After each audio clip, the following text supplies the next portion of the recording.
Tonight I would like to address the 2019 municipal budget. The municipal portion of Highland Park residents' tax bill is about 27% of our residents' total tax bill.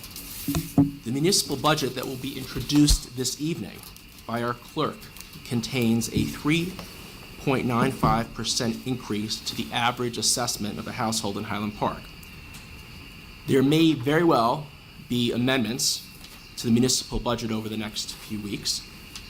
On May 7th, there will be a full presentation of the 2019 municipal budget, and I encourage all residents to attend that presentation. As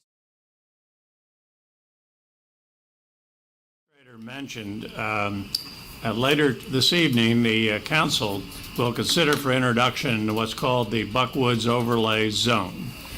This is the last step that the borough must take in order to have its affordable housing program approved by the New Jersey Superior Court. There is a final compliance hearing scheduled for June the 14th here in Middlesex County. And the ordinance will provide, as required by our settlement agreement, to not have more than 75 multifamily dwelling units built on the Buckwoods property by the owner. But the development will be concentrated on what's called the northern end at the end of 6th Street. And we will try to keep the rear of the property as undisturbed as possible. The slopes ordinance will have to be adhered to. There is an aggressive tree replanting element to the ordinance, which will require, as best we can, the reforestation of the clear cutting that's already taken place on the property. This is an ordinance that the borough has been directed to adopt in order to finalize its affordable housing obligation and avoid future builder remedy litigations, and the borough would be well advised to do that, and I think that's why the council is moving ahead. The opportunity that Terry mentioned to come to an informal meeting a week from now, either here or across the parking lot, to learn more about the proposed ordinance is one that I would encourage everyone to take advantage of. Chris has been invited to come along. We have some sketches of what the bulk regulations, what the regulations in this ordinance will require, so that there won't be any surprises when and if the property is developed under the overlay ordinance. So tonight is not the public hearing. The process is to introduce the ordinance by title this evening. We can certainly take a few comments during the public session. You'll have plenty of an opportunity in an informal setting in a week to do the discussion with the staff, and then the formal hearing would be 2 weeks from tonight, or the 16th, and that would be the public hearing on whether or not the ordinance should or shouldn't be adopted. It's May 7th. It has to go to the planning board first. I'm sorry, May 7th. It has to go to the planning board first. You're correct. So the public hearing would be on May 7th, and we would reinforce that, I guess, next week when we meet. We'll remind you that the public hearing is on the 7th. Thank you, Madam Mayor. Council, could I just inquire, just for the public, there'll also be another public hearing at the planning board, correct?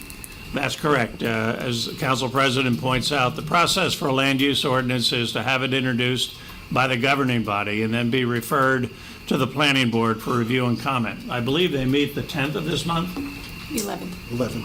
The 11th of this month? Thursday the 11th. Thursday the 11th. So another opportunity, if the public wants to come to the planning board meeting, this will be on their agenda. And this will give an opportunity for the planning board to give comments, the matter to come back to the council, and then the public hearing would be held on the 7th of May. Thank you, Council President. Has their LSRP come to examine the site?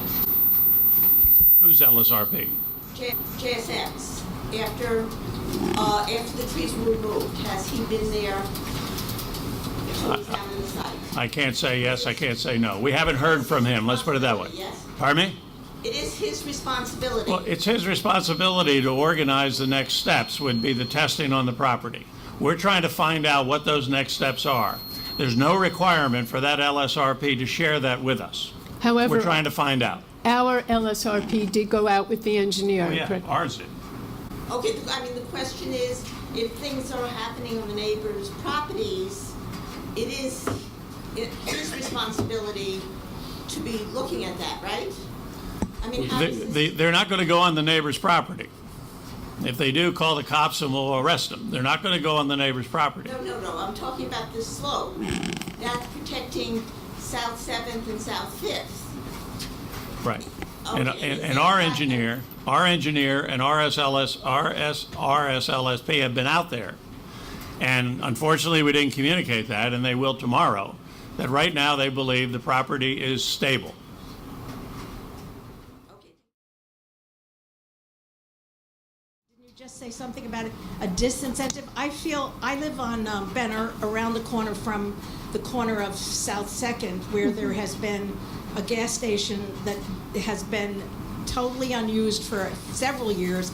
And behind that gas station, there's a little convenience store that closed a couple of years ago, and it's never opened again. And I just wondered, could we have some kind of policy in Highland Park where if a person leaves their property I think snow wasn't shoveled either in front of that gas station, but that was one of my book club members that told me that. But, I think, could we have some disincentives for people who just kind of sit with really high rents and just let the place sit So empty? I've spoken with the Borough Council, and we're going to be looking at an abandoned property, basically, it's abandoned property ordinance for commercial properties. We have one for residential properties, but we have to address the commercial properties. So, do we have them, or do they have to be created here in Highland Park? No, we would have to create We have one. to create it. Okay. Yes. Okay, thank you. Thank you.